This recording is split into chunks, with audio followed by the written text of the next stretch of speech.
Blocage des prix à la pompe, encadrement des loyers, promesse de prix plancher pour protéger le revenu des agriculteurs dès que le politique entend toucher au prix. Le débat se tend, se crispe et ces derniers mois ont été l'occasion de se rendre compte de l'intensité de cette crispation. Contrôler les prix, les bloquer, semble renvoyer à un imaginaire diamétralement opposé à celui du libre marché où offre et demande se rencontrent de façon à créer justement ce prix et où œuvrer pour empêcher cette rencontre renvoie de fait à une forme d'interventionnisme au relent très idéologique, voire d'hérésie économique pure. Bref, on ne flirte pas avec l'idée d'un contrôle des prix sans toucher, semble-t-il, à une corde ultra sensible. Mais laquelle exactement? Qu'est-ce qui se joue là au juste?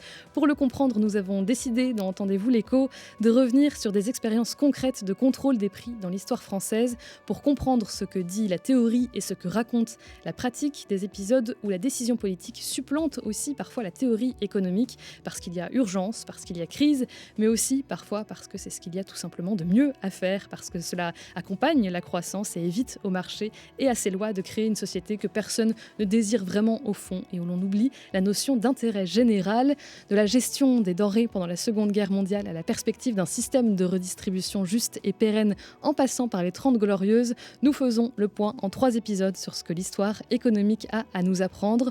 Contrôle des prix, outils politiques ou hérésie économique, c'est la nouvelle série d'Entendez-vous l'écho. Le blocage des prix, c'est le barrage, le coup d'arrêt devant le cycle infernal. L'intérêt de tous les Français est en cause. Le gouvernement sait qu'il peut compter sur le patriotisme de chacun pour tenir le temps qu'il faut, qui est d'ailleurs un temps limité. Le salut commun est à ce prix.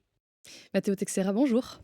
Bonjour. Vous êtes docteur en sciences économiques, attaché temporaire d'enseignement et de recherche à Sciences Po Lyon. Merci beaucoup d'être avec nous aujourd'hui. Les prix seront ce que le gouvernement voudra qu'ils soient. A-t-on délibérément utilisé l'inflation pour réduire la dette publique française à la fin de la Seconde Guerre mondiale 1943-1945?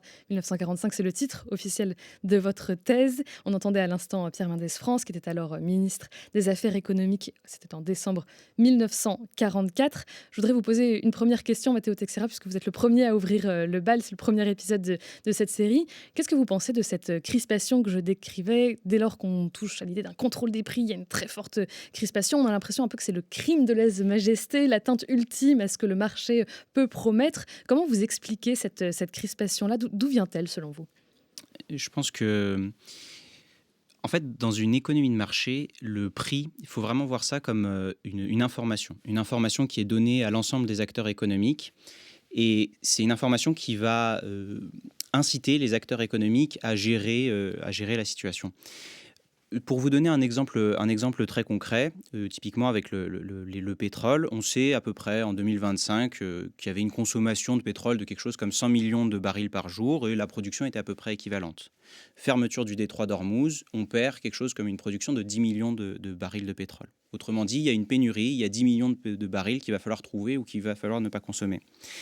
La hausse du prix envoie une indication au consommateur qui doit diminuer sa consommation. Pourquoi est-ce qu'il va la diminuer? Parce que ça lui coûte beaucoup plus cher et donc on va essayer de se débrouiller pour un petit peu moins consommer. Donc on peut imaginer dans ce cas-là que, par exemple, la consommation mondiale diminue de 5 millions de barils.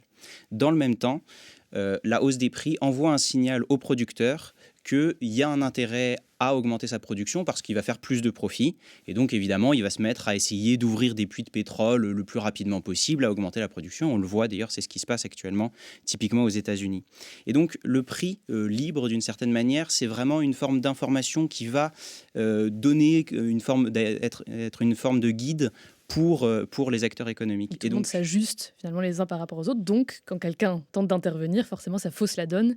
Et c'est exactement ça. Il y a effectivement ce risque que, par exemple, si on bloque les prix à un niveau relativement bas, le consommateur n'a pas cette information qu'il faut qu'il diminue sa consommation. Le producteur n'a pas spécialement d'intérêt à augmenter sa production. Et il y a un risque que la pénurie se maintienne. Mais en soi, Matteo Teixeira, puis ça m'est apparu très clairement en lisant notamment votre thèse, on pourrait dire que le contrôle des prix, ça semble... Il y a tout un imaginaire derrière, quasi soviétique, on pourrait dire que c'est l'intervention ultime, le fait qu'il y ait un blocage total. Mais en fait, il y a mille et une façons de contrôler les prix dans une économie. En soi, la politique monétaire en est une. Pourtant, quand la Banque centrale européenne touche à ses taux directeurs, personne ne dit « Oula, attention, on est en train de contrôler les prix ». Ça fausse justement cette information, cette bonne rencontre de l'offre et de la demande. En tout cas, pas de façon peut-être aussi viscérale que lorsqu'on parle de blocage des prix. De quoi on parle en fait quand on parle de contrôle des prix? Est-ce qu'elle est partout? Est-ce qu'il faut distinguer contrôle direct, contrôle indirect? Est-ce qu'il y a une distinction à faire à cet endroit-là? Ouais, c'est une question intéressante.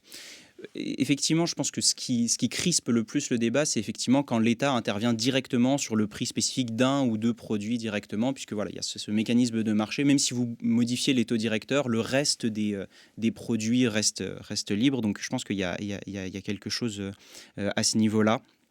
Et donc effectivement, le fait que l'État contrôle spécifiquement un produit, ça peut crisper, effectivement. Oui, c'est la sectorialisation peut-être aussi de la chose qui tend peut-être cette affaire. Il y a une dernière question d'ordre plus théorique aussi que je voulais vous poser et en citant une citation qu'on trouve dans votre thèse. À aucun moment de notre histoire contemporaine, notons-le bien, un gouvernement ne s'est prononcé pour une hausse des prix. Il n'y a pas d'exemple que le coût de la vie ait été examiné sous un autre angle que celui de la baisse ou tout au moins de la stabilisation. Cette phrase est d'Alfred Sauvy. Est-ce que c'est vrai quand on cherche à contrôler les prix, en France en tout cas, c'est toujours à la baisse? Et si oui, pourquoi? Qu'est-ce que cherche un gouvernement en prenant autant de risques finalement, en faussant l'information comme vous venez de nous l'expliquer?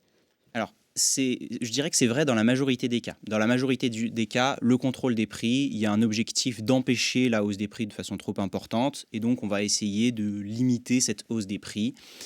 Donc ça, c'est relativement clair. Et c'est dans un objectif, et on pourra y revenir, mais il y a un objectif social, hein, voilà, de maintien du pouvoir d'achat, notamment des classes populaires, très clairement.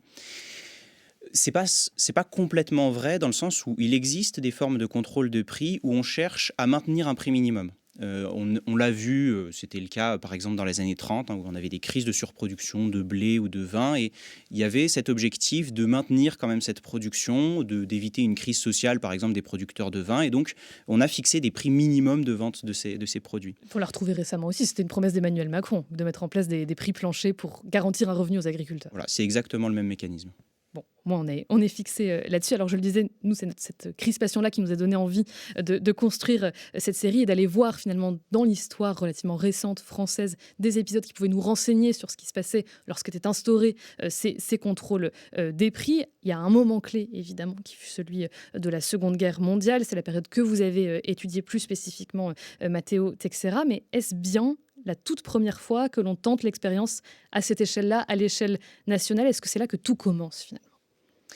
Non, on ne peut pas dire que ce soit vraiment la première expérience nationale de contrôle des prix. Il y a eu des contrôles de prix pendant la Première Guerre mondiale qui étaient moins importants. Il y a eu des formes de contrôle de prix aussi sous le Front populaire en 1936 avec un certain nombre de blocages de prix.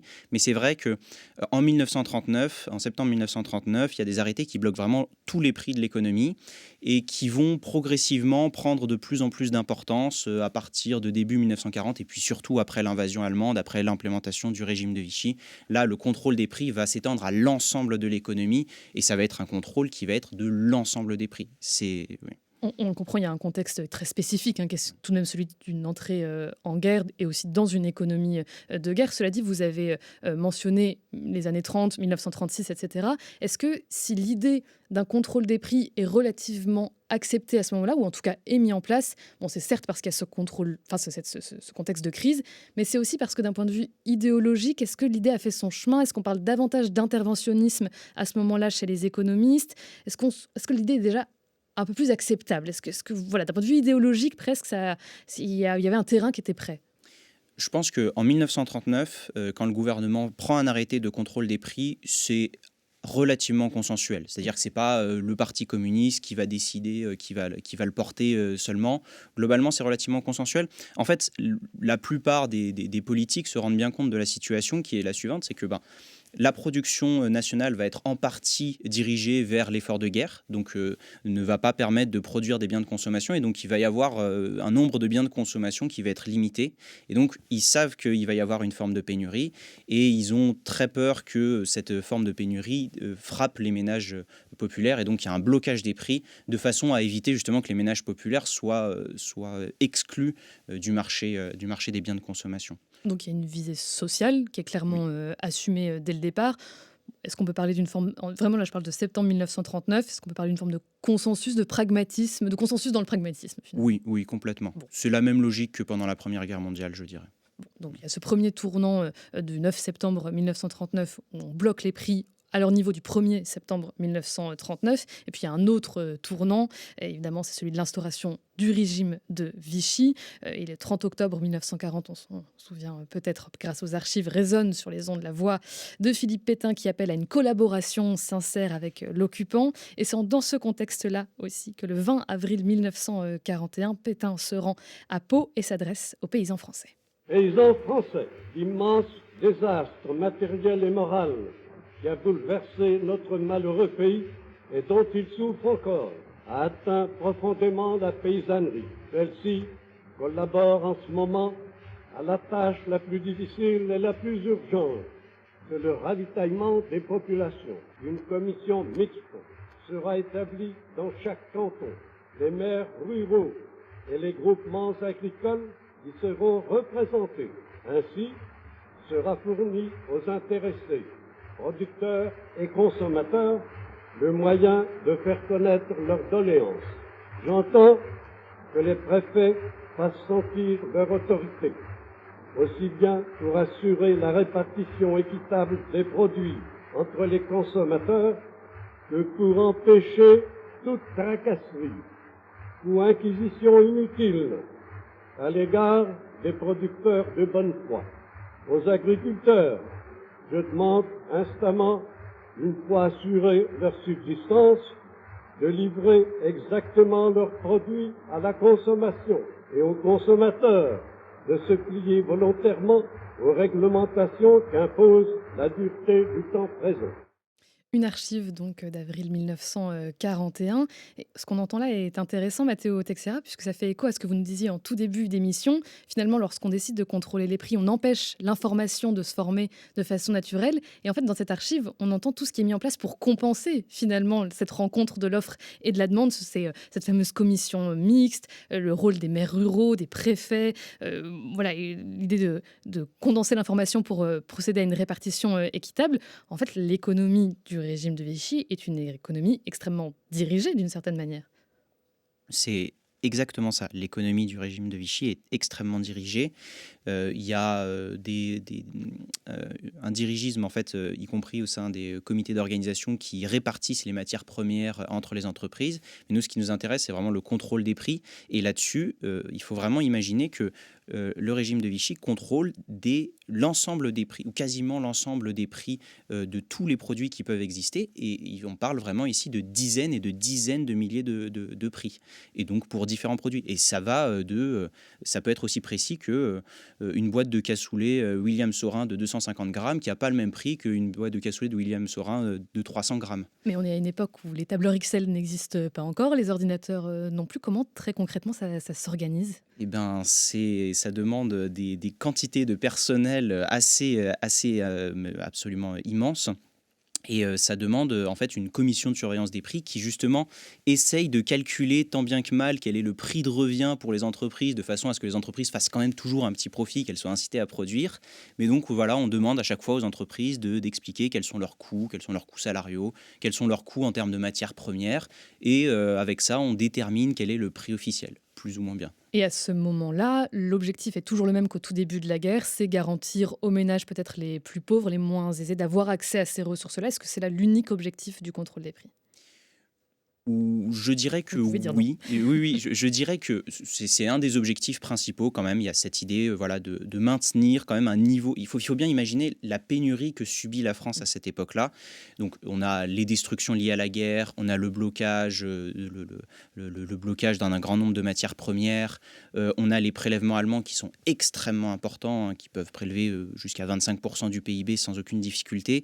Donc on est vraiment sur une situation de pénurie extrêmement forte. Et il y a quand même cette peur que les gens meurent de faim, les plus pauvres meurent de faim parce qu'ils seraient complètement exclus du marché. Ils meurent, cette peur donc de voir une partie de la population mourir de faim est extrêmement présente. Il y a donc à la fois ce contrôle des prix, mais aussi, vous l'avez dit, la grande crainte, c'est la pénurie. Enfin, la grande donnée à gérer, c'est la pénurie. C'est l'absence de matières premières aussi qui est produite, enfin qui arrive, puis qui permet la production. Mais le problème aussi, c'est que si on ne fait que contrôler les prix, forcément, ça n'est pas parfait. Le mécanisme n'est pas parfait. On n'arrive pas à maîtriser tous les comportements uniquement via les prix. Il y a aussi des mécanismes de rationnement qui s'est mis en place. Et pour autant, la France, pendant la Seconde Guerre mondiale, a faim. Et je fais partie de ces gens qui ont eu faim. En 1941, l'époque a été pour moi la plus dure. Mes parents n'avaient plus les possibilités de se ravitailler et nous devions aller pêcher des coques parce qu'à cette époque, ça n'était pas encore interdit sur la côte pour pouvoir manger. Quant à moi, j'allais à l'école supérieure à l'époque apprendre un métier et je mangeais le midi dans un restaurant qui était un bordel parce que là au moins on pouvait quand même manger et la taulière nous faisait manger dans l'arrière du bistrot parce qu'elle nous servait quelques plats que nous ne trouvions plus. Donc d'aucuns mangeaient convenablement, d'autres plus modestement et même difficilement. On ressortait de table avec la faim, bien entendu. Un garçon de 16 ans, ça mange relativement bien. Et nous n'avions que les gâteaux caséinés de l'époque que le maréchal voulait bien nous allouer de temps en temps. C'était ça, les gâteries du moment. Voilà, on comprend à travers ce témoignage de René Dubé, qui avait donc 16 ans en 1941 et qui était interrogé dans une émission spéciale de Ouest France Caen et de Radio France Caen à l'occasion du 50e anniversaire du débarquement en Normandie. C'était le 30 mai 1994. On comprend qu'il y a vraiment cette faim qui tenaille une très grande partie de la population. On a donc le contrôle des prix, le rationnement pour permettre à tous d'accéder à cette nourriture.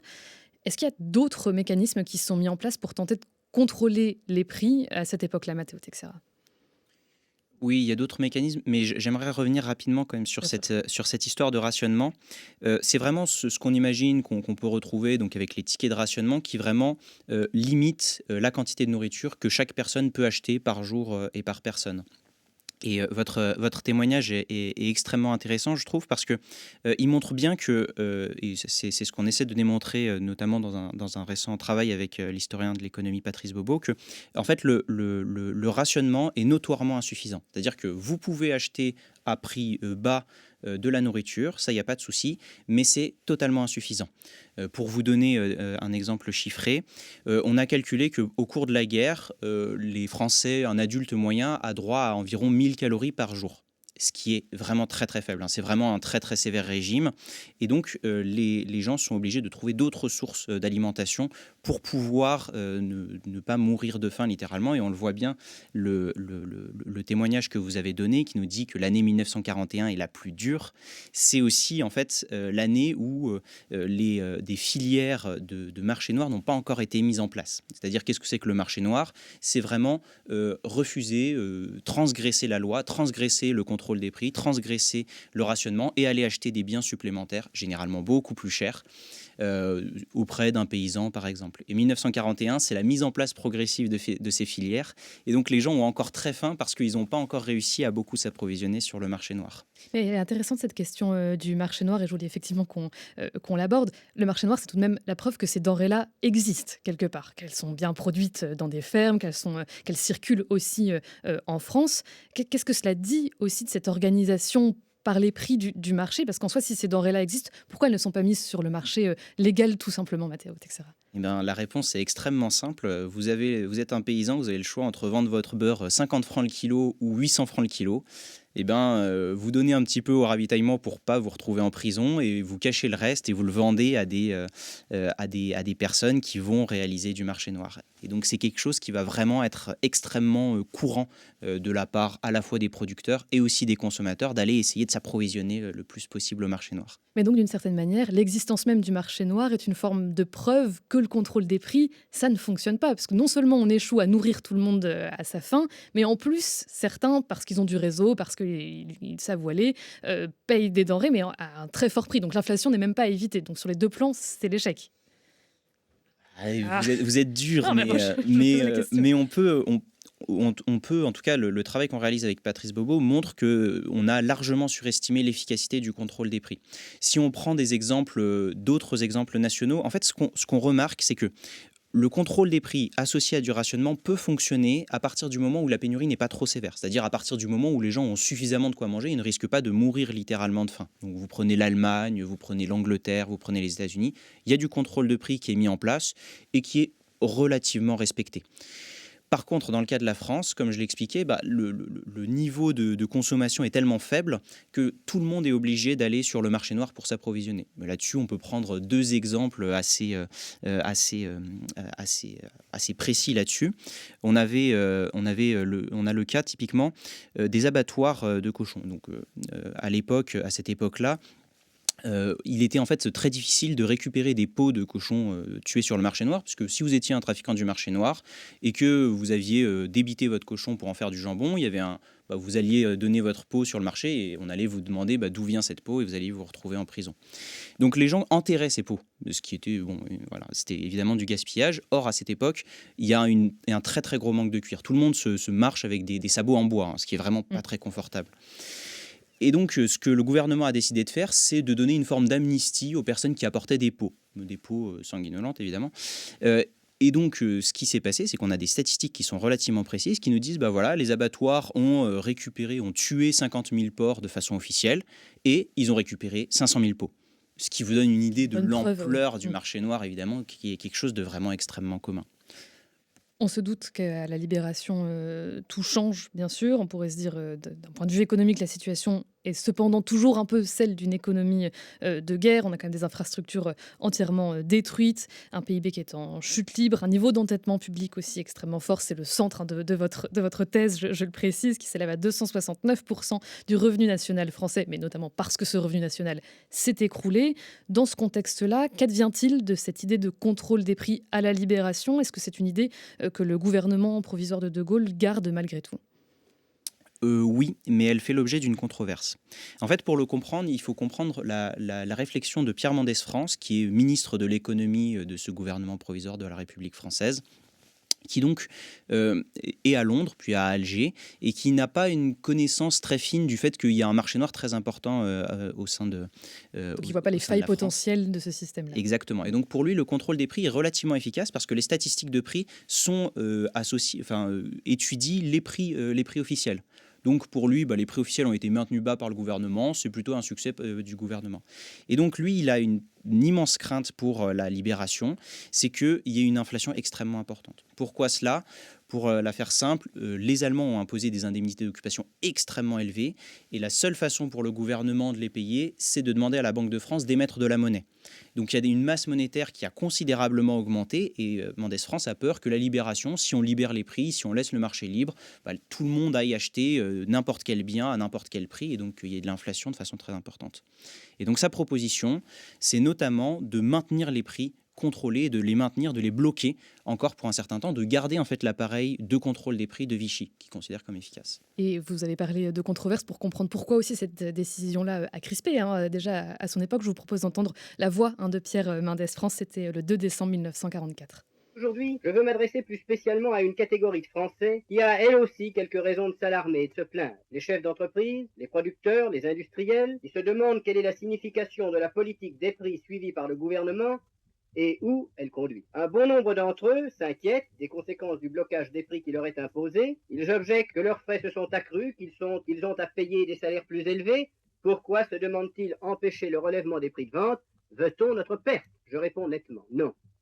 Le gouvernement ne veut pas votre perte. Il sait que pour la reconstruction, il aura besoin de votre labeur, de votre ardeur, de votre esprit d'entreprise. Il vous assurera pour votre travail nécessaire une juste rétribution. Mais le gouvernement estime qu'une révision des prix effectuée dès maintenant exposerait le pays au plus grave péril. Elle écraserait d'une façon affreuse les gens à revenus fixes, les retraités, les pensionnés, déjà si cruellement frappés. Une hausse des prix industriels se répercuterait immédiatement sur les prix agricoles et faisant monter le prix de la vie, provoquerait d'impérieuses revendications de salaire. Ce processus déclenché dans une période de pénurie nous précipiterait à toute vitesse dans le fameux cycle infernal où les prix et les salaires se poursuivent sans jamais se rejoindre. Le blocage des prix, c'est le barrage, le coup d'arrêt devant le cycle infernal. L'intérêt de tous les Français est en cause. Le gouvernement sait qu'il peut compter sur le patriotisme de chacun pour tenir le temps qu'il faut, qui est d'ailleurs un temps limité. Le salut commun est à ce prix. Le gouvernement ne veut pas votre perte. C'était donc la voix de Pierre Mendès France le 2 décembre 1944. Matteo Teixeira, on voit que le contexte, les paramètres aussi ont un peu changé avec la libération. Il ne s'agit pas juste de lutter contre la pénurie, il s'agit aussi de relancer l'activité économique. Or, sans l'information que sont les prix, et puis avec l'impossibilité de générer du profit, qui aurait intérêt à vraiment commencer à produire? C'est aussi comme ça que la question se pose à ce moment-là. Oui, et je pense que c'est vraiment l'objet de la controverse entre Pierre Mendès France et d'autres personnes, notamment des économistes libéraux. En fait, il faut vraiment s'imaginer que à la Libération, Pierre Mendès France veut maintenir les prix, veut bloquer les prix, absolument. Et c'est ce qu'il fait pendant plusieurs mois. Donc les entreprises n'ont pas le droit de relever leurs prix. Or, à la Libération, même si ce n'était pas vraiment ce que voulait Mendès France, les salaires ont été relevés. Des salaires qui sont relevés en moyenne de 50%. Évidemment, aujourd'hui, on ne peut pas s'imaginer des choses pareilles, mais les salaires sont relevés de 50% et donc les coûts des entreprises augmentent considérablement. Et donc les entreprises ont peur de faire des pertes, de ne pas pouvoir réaliser de profit. Et les économistes libéraux ont beau jeu de lui dire, mais en fait, si les entreprises ne font pas de profit, ce qu'elles vont faire, c'est qu'elles ne vont pas produire. Et elles vont garder leur stock, qu'elles revendront bien plus cher dans quelques mois. Et donc, il y a un risque, effectivement, que ça retarde la reprise économique. La question qui se pose aussi à l'aune de cette controverse-là, et puis cette opposition aussi menée par les libéraux, c'est finalement, et là je reprends toute l'histoire depuis le début, mais finalement, plutôt que de contrôler les prix, pourquoi on n'a pas contrôlé les producteurs dès le départ? Pourquoi on ne leur a pas, je ne sais pas, on ne les a pas menacés de sanctions, de si vous pratiquez des prix qui débordent ou qui sont littéralement hors de toute mesure, il va y avoir sanctions au nom d'un patriotisme économique qui se justifiait pendant la guerre et puis même pendant la libération à l'époque de la reconstruction. Pourquoi ce n'est pas la menace de la sanction qui a prévalu? On voit que la menace de la sanction est insuffisante face aux perspectives de profit qui sont absolument immenses en fait, pour ces producteurs et pour leurs intermédiaires au marché noir. Il y a des sanctions qui sont prises contre les producteurs, contre les intermédiaires du marché noir, des sanctions parfois dures. Ça peut aller jusqu'à la peine de mort. Beaucoup de personnes peuvent se retrouver en camp d'internement et c'est vraiment c'est des conditions de vie très très dures. Donc il y a vraiment une peur là-dessus. Mais on est bien obligé de voir que, en fait, c'est tellement immense, tout le monde fait tellement de marché noir au final qu'il y a des sanctions qui sont exemplaires pour quelques personnes, mais en fait, de manière générale, le gouvernement de Vichy est obligé d'une certaine manière de l'acheter. J'ai une anecdote là-dessus. Très rapidement. Très rapidement. En 10 secondes. À un moment, on décide de contrôler les trains qui arrivent à Paris. Quand on les contrôle, on se rend compte que dans un seul train, il y a plus de 1000 passagers qui sont en infraction au contrôle des prix, c'est-à-dire l'ensemble des passagers. Le résultat est tellement efficace que immédiatement, on arrête ce genre de contrôle parce qu'on risque l'émeute. Bon, on voit que lutter contre les profiteurs de guerre était déjà une thématique en cours à l'époque comme elle l'est aujourd'hui. On s'arrête là pour le moment et pourtant le contrôle des prix va être une réalité jusqu'en 1986 au moins pour le prix du pain. On en parlera la semaine prochaine où nous aborderons les 30 Glorieuses. Merci beaucoup Matteo Teixeira. Je rappelle que vous êtes docteur en sciences économiques et vous enseignez également à Sciences Po Lyon. Le lien de votre thèse sera mis sur la page du site Entendez-vous l'écho. Un grand merci à Tina Young et Sorge Leroy qui ont préparé et mis en onde cette émission. Et tout de suite, puisqu'il est 14h55, l'émission se poursuit puisqu'on tire le fil écho avec vous, Jeanne Hagenbach.